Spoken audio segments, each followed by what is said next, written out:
Hi, my name is Mark Landis. I want to talk to you about Trump, DOGE, and capitalism. I know this isn't exactly the topic that you would find on my channel, but I feel this is too important for me to pass on, so here we go. I am a 61-year-old Republican. That means since I was 20 years old, I have voted for a Republican president.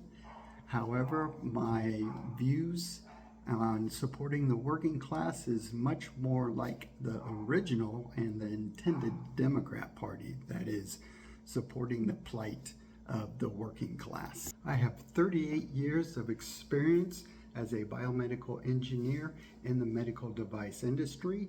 I've worked with the FDA and, more importantly, huge corporate CEOs, so I have plenty of experience in order to address this topic.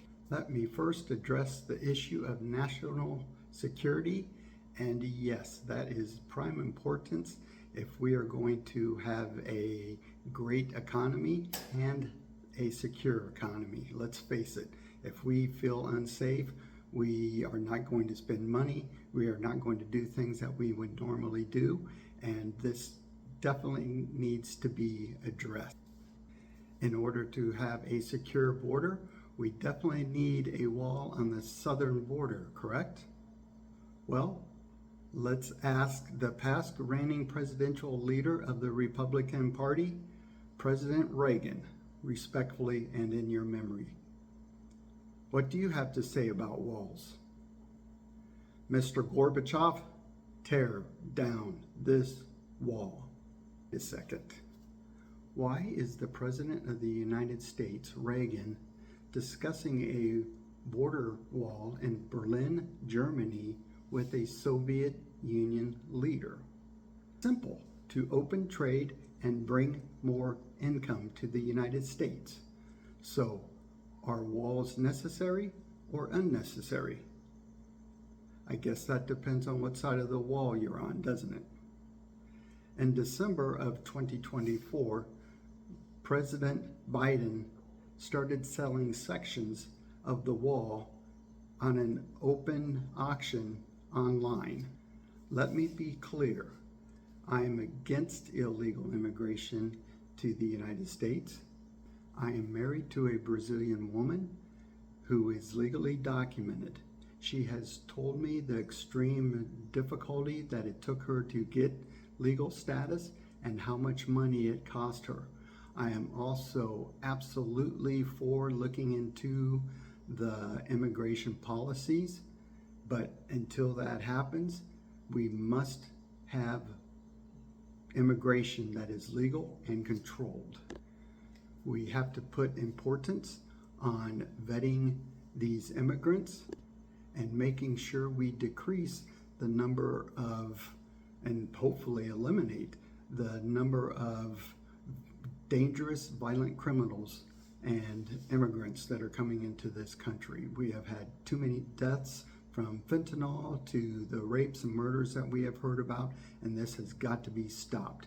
And the only way to do that is to have a secure border. What bothers me about this is that President-elect Trump has gone and done interviews saying that what Biden did was criminal.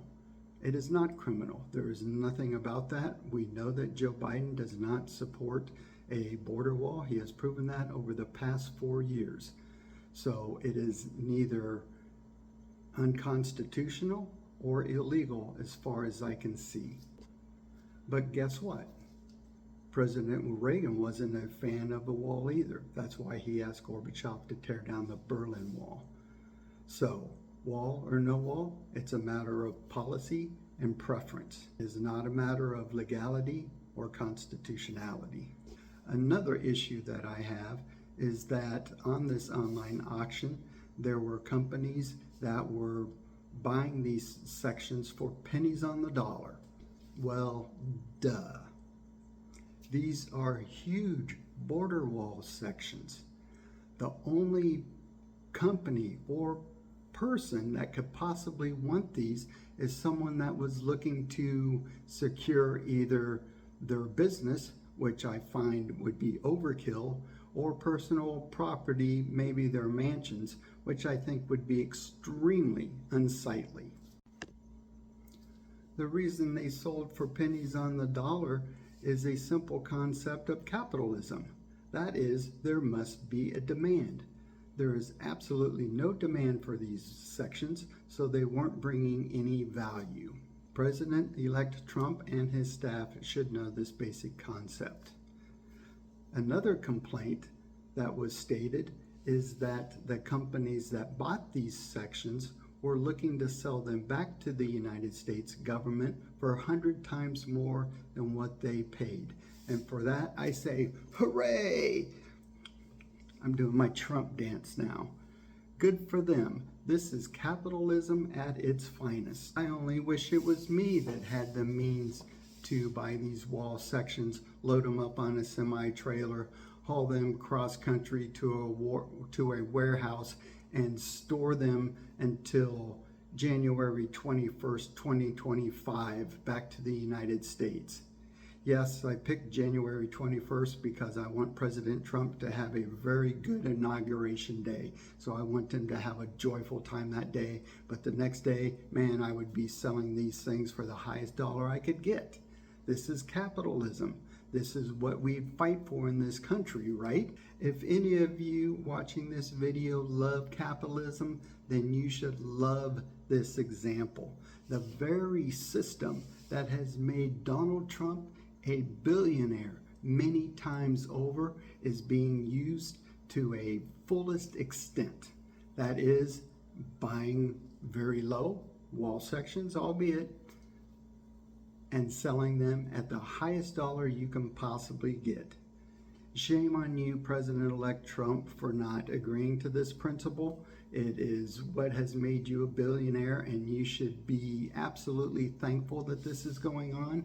If anything, you should be grateful to these companies for allowing you to be the first buyer of these wall sections. So, why is Trump and so many of the supporters upset about this deal? Could it be because you were on the wrong side of the wall?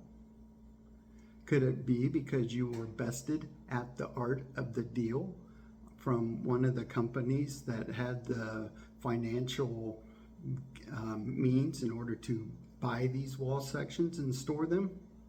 A better question is, how could you allow this to happen? You know full well the sleazy mentality of President Biden and him being able to exercise such a demonic activity. You, Donald Trump, billionaire builder of concrete and steel buildings in the apple of the eye, New York City of the United States, master of the art of the deal, with more connections than an Elon Musk owned SpaceX mainframe computer, didn't have the foresight to contact one of your connections and ask them to buy these sections for you and hold them for you until you took office on January 20th? How did you miss that opportunity? I don't understand. This is a prime example of capitalism. If you are for the wall, if you love capitalism, if you voted for Donald Trump, you should be thrilled with this example of buying low and selling high, shouldn't you? Or is there a part of you that's hornet's nest mad, knowing that your hard-earned dollars are being wasted again by the systemic differentiation between billionaires and the middle to lower class income of America? Yes, these wall sections will be purchased back with your tax dollars. Should you be angry? Absolutely. Is this the worst atrocity that the billionaire class has put on your economic status? Absolutely not. So let's get into the real problem with the economy and weigh that with the solutions spoken by President-elect Trump. The real problem with the economy is clearly shown in a chart, as this chart ominously portrays. The top earning 1% of Americans account for 30.4% of the income wealth of the USA, whereas the first 90% of the population accounts for a mere 33% of the income. This is not a typo, my friends. This is the fact. It takes 90 times more people to account for only an 8.6% increase in the total income. The earners in the 90 to 99% range make an astounding 36.6% of the total income. In other words, the top 10% of the nation makes twice as much income as the first 90%. This is an absolute outrage and should offend everyone in the top 90% of the income earners. And before you get puffy-chested thinking you're above this, here is another key statistic. The yearly income at 90% is approximately $450,000 per year, according to the U.S. Census Bureau. So if you aren't making $450,000 a year in the United States, you are part of that low to middle income wage earning category. Also, the trend of the chart shows an obvious conclusion. Since 1989, there has been little, if any, improvement in this disparity. In those 36 years, the United States has had 3 Republican presidents and 3 Democrat presidents.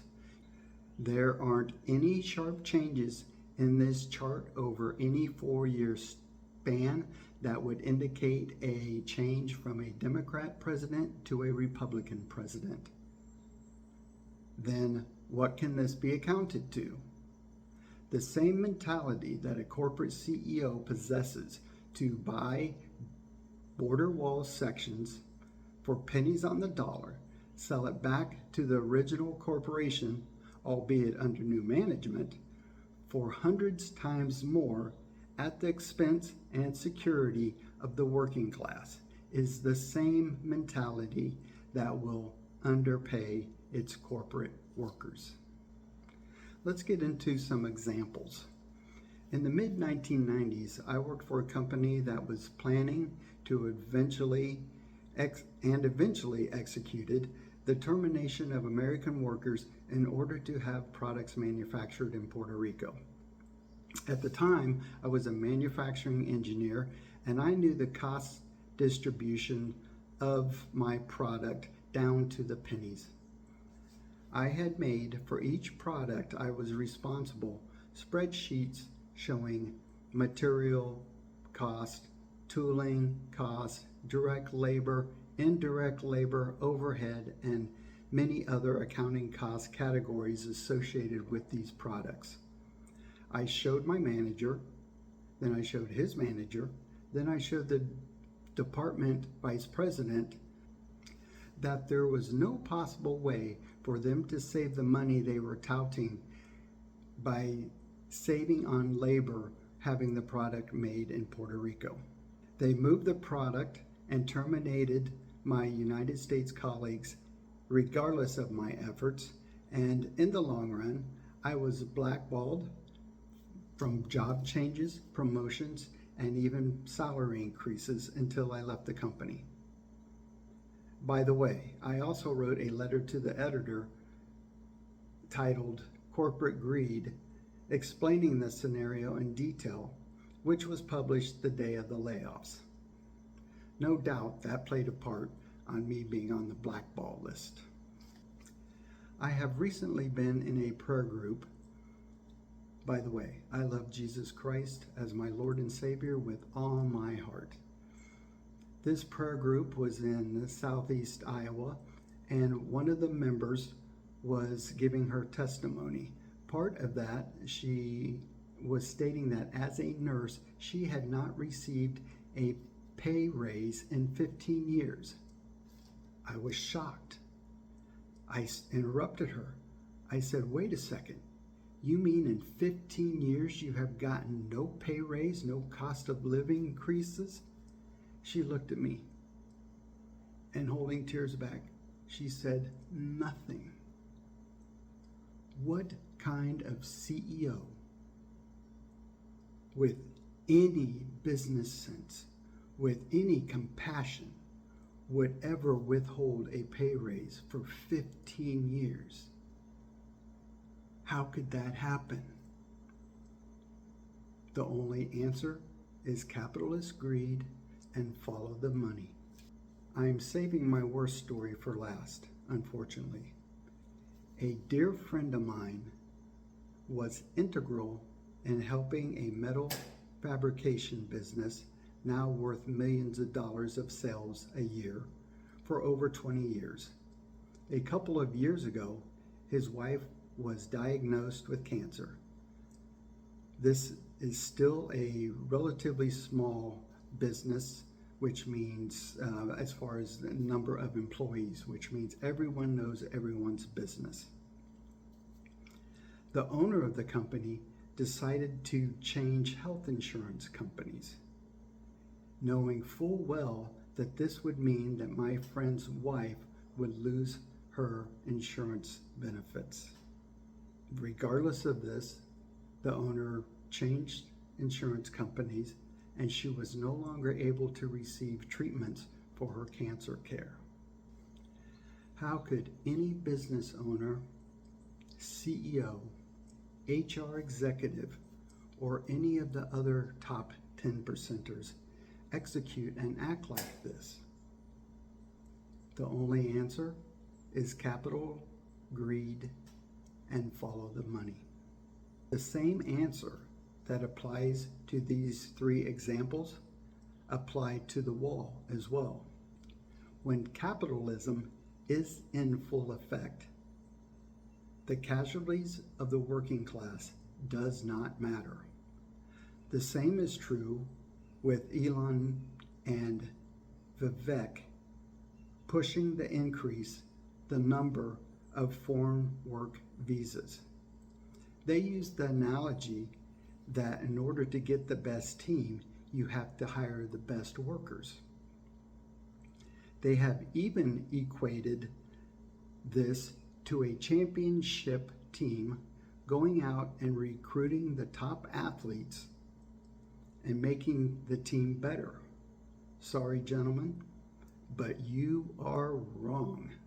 The reason that the sports team's analogy doesn't work is that when sports championship teams go out and recruit, they find the best athletes and are willing to pay them top dollar.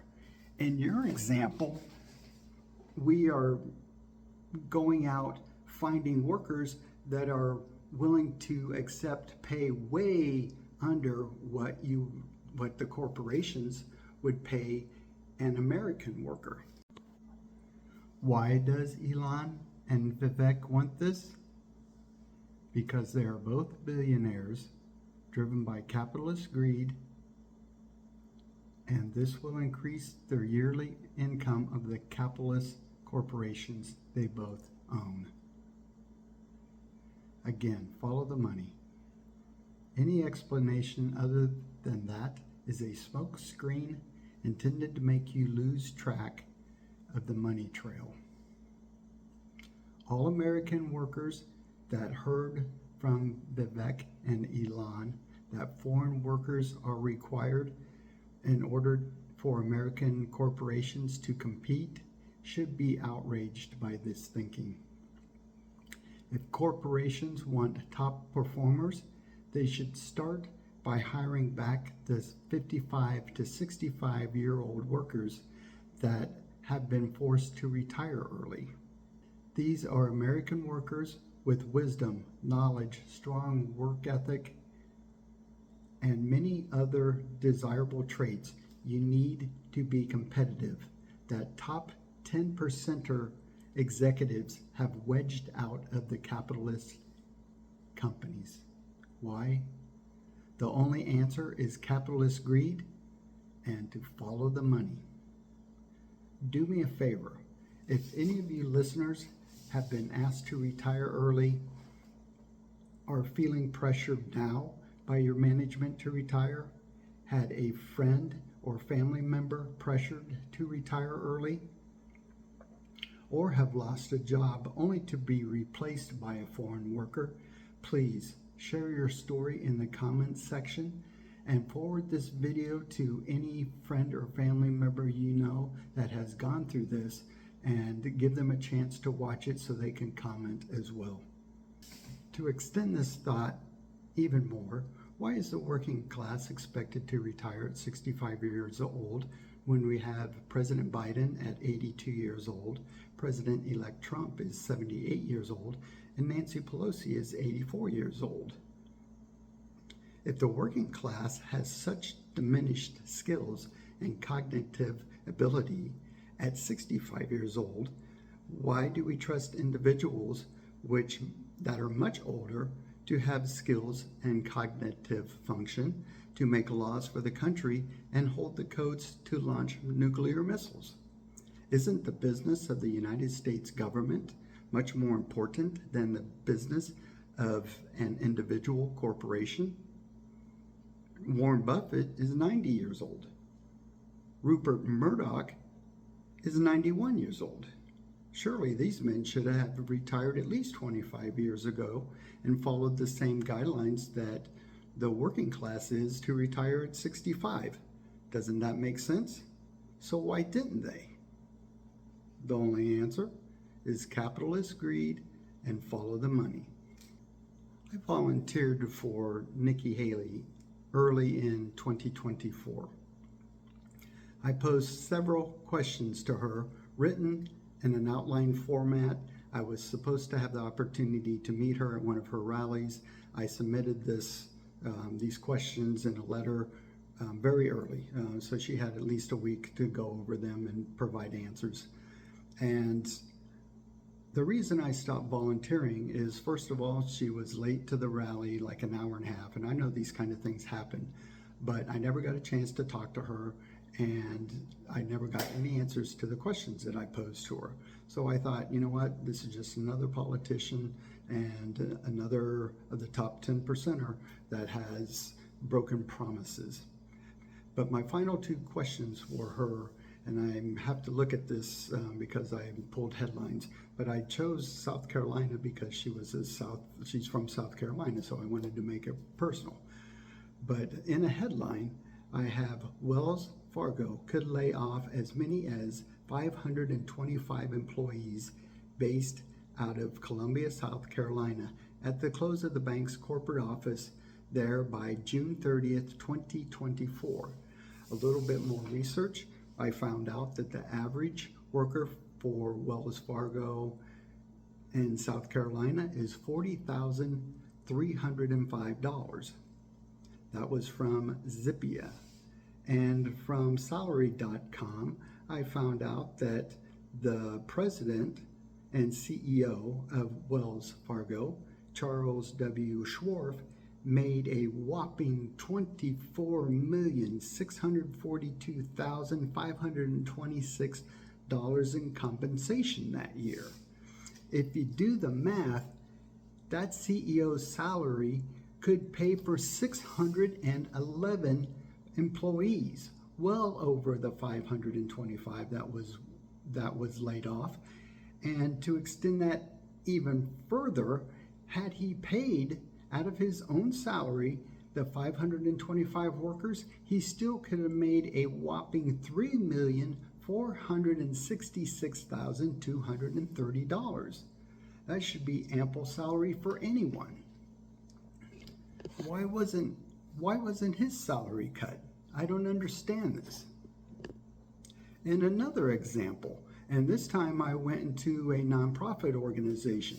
This nonprofit organization, I should put that in air quotes, nonprofit, Prisma Health, cut 689 job cuts.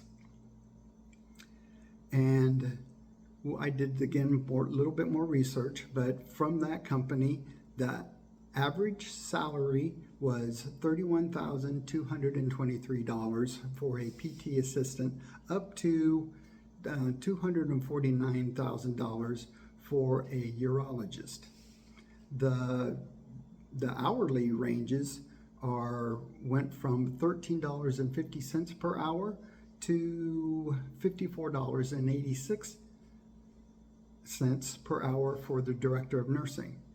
So the top three earners of that company, as far as CEOs and executives, are Mark O'Hala, president and CEO, made $1,560,326 with a bonus of $77,713. And that category is actually other, so I'm assuming it's a bonus.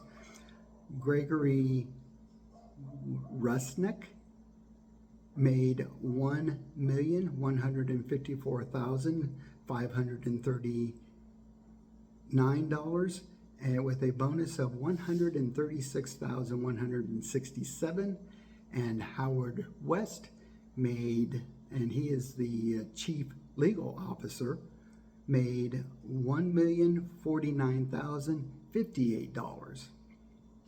This is for a non-profit organization. The top three executives make $4,047,507 a year. So they could have easily, out of their salaries, saved the jobs of 100 employees. My problem is they're laying off these the working class, and they're still getting these huge salaries and still getting bonuses. Sorry, these are real life problems, just like my dog barking is a real life problem. The issue that I have with this is that working class are working hard. Most of us are just working very, very hard, and we have to deal with these issues, and we have to deal with layoffs. And while we are being laid off, the corporate leaders are getting tremendous bonuses, and it doesn't make any sense. Their job is to protect this company and protect the workers, just like the job of the President of the United States is to protect its constituents. But instead, they are letting people go to fend for themselves while they collect huge bonuses. And this kind of thinking is wrong. There are solutions that for these kind of problems, but they have to be addressed, and right now they're not being addressed because of the incorrect thinking of our leaders. Now, I'm going to weave this whole conversation back into the wall example and how Trump is explaining he's going to fix the economy. Why have there been wall sections that have been laying for waste for 4 years? These were wall sections that were built under the Trump administration the first time, and they were not used. Why is that? It doesn't make sense. If the security of the border was so important and deemed as existential for our livelihood of the United States, then why wasn't it done? Simple. He didn't use enough manpower. He didn't bring in enough people. Maybe he was trying to save money, thinking again of corporate mentality and corporate greed. You got to save money every chance you get. That was wrong thinking. Why didn't he quadruple their workforce? Why didn't he pay them more money? Give them incentives for finishing the wall earlier. You can't use COVID as an excuse for this, because this is an outdoor activity. And as far as I know, there were very few, if any. I know a lot of construction workers that were still working during COVID. So that you can't use that excuse. It is not viable. However, since it didn't get done and now we have the issue at hand, then use my example. Bring on many more people. Hire these people, give them huge pay increases. Don't give pay increases to the CEOs. No, this should not increase your budget to this project at all. Give it to the working class. His other example of how to fix the economy is drill, baby, drill. I'm all for this, but I predict, based on my knowledge of capitalism, that it will only lead to CEOs of the oil companies getting huge pay raises and bonuses, and the working class getting abused and getting no increase in salary or hourly pay at all. Most likely it will also mean that the land used to drill will get raped and pillaged and not restored properly. Does a strong economy to me mean a greater GDP, or is true economic growth occur when the corporate growth is shared equally among all the team members, all the workers, all the executives, all the people that clean your floors, the people that are doing secretarial duties, the people that are doing your everyday are just as important to corporate success as what the CEOs are. I promise you that is the case. Another issue is bringing back work that has been shipped overseas to China and bringing it back to the United States. Am I for that? Absolutely, it sounds great. Unfortunately, the working class will get minimally paid jobs, and the top executives will receive huge bonuses and salaries. This does not help the income disparity problem at all. I want to know, how does the Trump administration going to use this opportunity to correct the income disparity problem? If it does create new jobs, does Elon and Vivek are they planning on giving those jobs to foreign workers since they want to increase foreign work visas? I don't know. I have more examples. I'm sure you have plenty of examples. Matter of fact, if you have any examples, please write them in the comments below. But you are getting my point.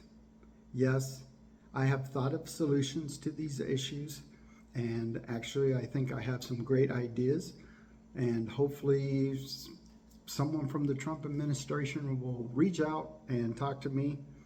And one other issue that I want to bring up is, remember this photo?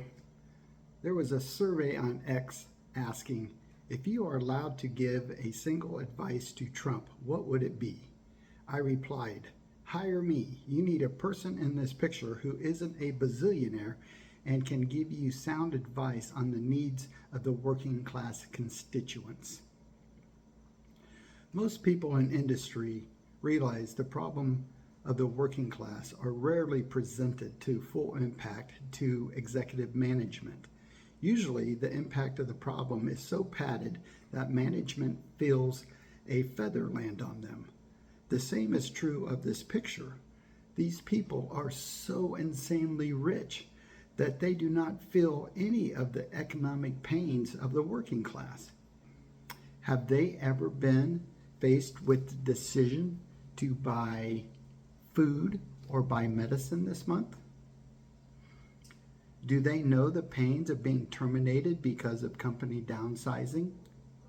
Certainly not President-elect Trump. He is known for firing people. Have they ever been denied medical care because the job they had didn't cover medical insurance, and medical insurance was too expensive to buy with a minimal paycheck that they were receiving? The answer, of course, is no. Have you felt any of these pains? Tell me your story in the comment section. As a side note, I hope the photographer realizes that this picture will hurt every effort that RFK Jr. makes in the next 4 years to make America healthy again. I truly hope RFK Jr. can recover from this little publicity stunt and make a difference with the FDA and our public health. This is imperative. He needs to start first with the topic of this picture, that is big food, and then he needs to go to big pharma. Both of these industries needs controlled, and they need control immediately. Finally, I know many of you are thinking, yes, income disparity in the United States is high, but the wealth of America is greater than other countries, to which I add the chart. According to this chart, America ranks 10th as the wealthiest country in the world. And so that argument does not hold true. Compound that by the next figure, and it shows the wealth inequality. This shows that United States is the 6th highest income disparity, and Sweden and the United States look like they're virtually in the same mess because they have high wealth, but the income disparity is very high, almost equal between the two countries.